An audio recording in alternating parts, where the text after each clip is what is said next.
جس زمین پہ سجدہ نہ ادا ہو، اس سے بڑا بھی کوئی جرم ہے؟ زنا کرنے کو گناہ سمجھتے ہیں، نماز کا چھوڑ دینا زنا سے بڑا جرم ہے۔ رشوت کھانے کو گناہ سمجھتے ہیں، نماز کا چھوڑ دینا رشوت کھانے سے بڑا جرم ہے۔ قتل کرنا بڑا گناہ سمجھتے ہیں، نماز کا چھوڑ دینا قتل سے بڑا جرم ہے۔ سجدے ہی کا تو انکار کیا تھا شیطان نے کوئی زنا کیا تھا، کوئی قتل کیا تھا، کوئی شراب پی تھی، کوئی جوا کھیلا تھا، کیا کیا تھا؟ کوئی شرک کیا تھا۔ شیطان سجدے کا انکاری ہوا، ایک سجدے کا انکار کر کے وہ ہمیشہ کے لیے مردود ہو گیا۔ اس مسلمان کو ہوش نہیں ہے جو روزانہ دن میں 5 دفعہ 20 سجدوں کا انکار کیے بیٹھا ہوا ہے، اور پھر آرام سے روٹی کھاتا ہے، آرام سے چائے پیتا ہے، اور آرام سے کہے لگاتا ہے، اور آرام سے اخبار پڑھتا ہے، آرام سے بیوی کے پہلو میں لیٹتا ہے۔ ایک سجدے کا انکار ہو کر شیطان ہمیشہ کے لیے مردود ہوا۔ جس نے فجر کا انکار کیا سجدوں کا، پھر ظہر کے سجدوں کا مذاق اڑایا، پھر عصر کا مذاق اڑایا، پھر مغرب اور عشاء کا مذاق اڑایا۔ گھر میں نماز پڑھنا بھی چلو نہ پڑھنے سے تو بہتر ہے، پر یہ بھی نماز کا مذاق ہی ہے۔ اور 8ویں دن سر پہ ٹوپی رکھ کے آیا۔ 8 دن جس نے اتنے سجدوں کا انکار کیا، وہ اس بات سے نہیں ڈرتا کہ کہیں اللہ اسے مردود نہ کر دے، تو کیا ہوگا اس دن جب جن بچوں کی خاطر یا جس نفس کی خاطر اللہ کے بغاوت کی کہ اٹھا نہیں جاتا، آیا نہیں جاتا، گرمی بڑی ہے، سردی بڑی ہے، اندھیرا بہت ہے، کیا قبر کے اندھیرے یاد نہیں ہیں؟ کیا قبر کی گرمی یاد نہیں ہے؟ کیا جہنم کی آگ بھول گئے؟ کیا جہنم کے عذاب بھول گئے؟ کیا جنت کی نعمتیں بھول گئے؟ وہ اللہ کا کلام بھول گئے، وہ اللہ کا دیدار بھول گئے، وہ اللہ سے ملاقات بھول گئے، وہ محبوب خدا کی محفل بھول گئے۔ یہ کیسا اسلام ہے؟ یہ کیسے پتھر دل ہیں جو کمانے میں تو ایسے مست ہوئے کہ ہوش نہیں، اور جب اللہ بلائے تو ایسے غافل ہو جائیں، نہ بوڑھے پر جوں گے، نہ جوان کو ہوش آئے، نہ کسی عورت کو ہوش آئے، نہ کسی مرد کو ہوش آئے، نہ بازار بند ہوں۔ ارے میرے بھائیو، حکومت سے پیسہ بچانے کے لیے ہڑتالیں کی، 20 دن بازار نہ کھولے، نماز کے لیے اگر دکانیں بند کرتے تو آج اللہ تعالیٰ آپ کو ہر ظالم سے باہر نکال دیتا۔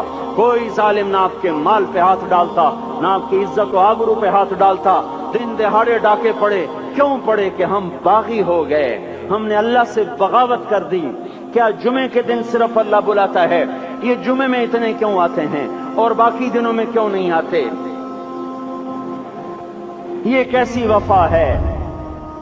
اور ایسا وفاؤں والا اللہ کہ زمین بولے اے اللہ اجازت دے میں گلستان کالونی کو نگل جاؤں، سمندر بولیں مولا اجازت دے ہم چڑھ جائیں، فرشتے بولیں اے اللہ اجازت دے ہم انہیں ہلاک کر دیں، اور جس کے سجدے کا انکار ہوا پڑا، جس کا 8 بازاروں میں جس کی شریعت کا مذاق اڑایا جا رہا، وہ جس کوئی غیرت خود جوش میں آ رہی کہ یہ میرے بنے ہوئے گندے پانی کے بنے ہوئے نطفے سے بنے ہوئے، میری غذا کھا کر، میرا رزق کھا کر، میری ہواؤں سے زندہ، میرے پانیوں سے زندہ، میری روٹی سے زندہ، میرے دیے ہوئے گوشت سے زندہ، میرے دیے ہوئے نظام سے زندہ، یہ میرے ہی منکر بن گئے۔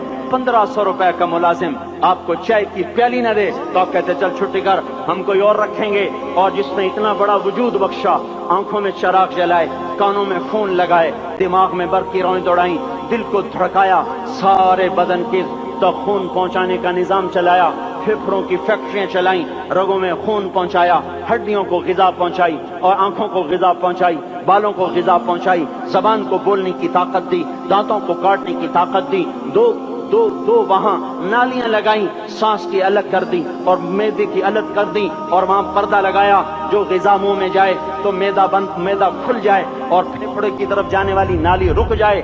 جو اللہ اتنی حفاظت کرے کہ آپ کا لقمہ آپ کے معدے میں جائے، وہ 2 ہی تو یوں ساتھ ہیں بالکل یوں ایک ساتھ، اور وہ اللہ اتنی طاقت والا کہ سانس کی نالی بند کرے اور معدے کی نالی کا منہ کھولے اور غذا کو منہ میں سے گزار کر وہ معدے میں پہنچائے، پھر ایک زبردست طاقتور نظام چلائے، اس کو توڑ کے آنتوں میں پہنچائے، پھر کروڑوں قسم کی فیکٹریوں کو حرکت دے اور اس میں سے خون کو کھینچے، غذاؤں کو کھینچے، پھیپھڑے کو غذا، خون کو غذا، خون خود غذا لے کے چل رہا، آنتوں کو غذا، دماغ کو غذا، ہڈیوں کو غذا، ناخن کو غذا۔ ایک ناخن کھینچ لے تو ہم کیا کریں؟ کیا میرے مولا کا نظام ہے؟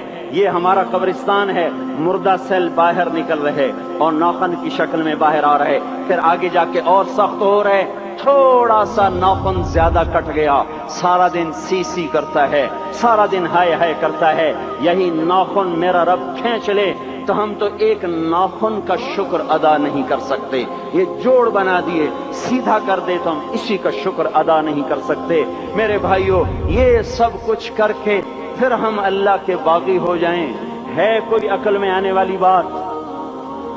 ہے کوئی سوچ بچار کی بات کہ 1500 صرف دیے اور اس نے چائے کی پیالی نہ دی تو نکال دیا، اس نے گاہک کو ڈیل نہیں کیا تو نکال دیا، اور یہ وجود کہاں سے خرید کے لائے؟ یہ زمین کس نے بچھا کے دی؟ والارض وضعها للانام۔ اے میرے بندو، میں نے ہی تو تمہیں بنا کے دی۔ فاکہۃ، دیکھو میں نے تمہارے لیے پھل نکالا، والحب ذو العصف والریحان، میں نے ہی تمہارے لیے غلہ بھی بنایا اور بھوسا بھی بنایا۔ فبأي آلاء ربكما تكذبان، میری کیوں نعمتوں کو جھٹلاتے ہو؟ کیوں میرے باغی بنتے ہو؟ کس کس کا انکار کرتے ہو؟ دیکھتے نہیں ہو رب المشرق والمغرب، رب المشرقین والمغربین، میں تمہارے مشرق کا بھی رب ہوں، مغرب کا بھی رب ہوں، شمال کا بھی رب ہوں، جنوب کا بھی رب ہوں۔ فبأي آلاء ربكما تكذبان، پھر بھی تم میرے باغی ہو گئے، پھر بھی مجھے میری نعمتوں کو جھٹلاتے ہو۔ خلق الانسان من صلصال کالفخار وخلق الجان من مارج من نار، تمہیں مٹی سے بنایا، جن کو آگ سے بنایا۔ میری فبأي آلاء ربكما تكذبان، کیوں مجھے جھٹلاتے ہو؟ کیوں میری نعمتوں کا تم انکار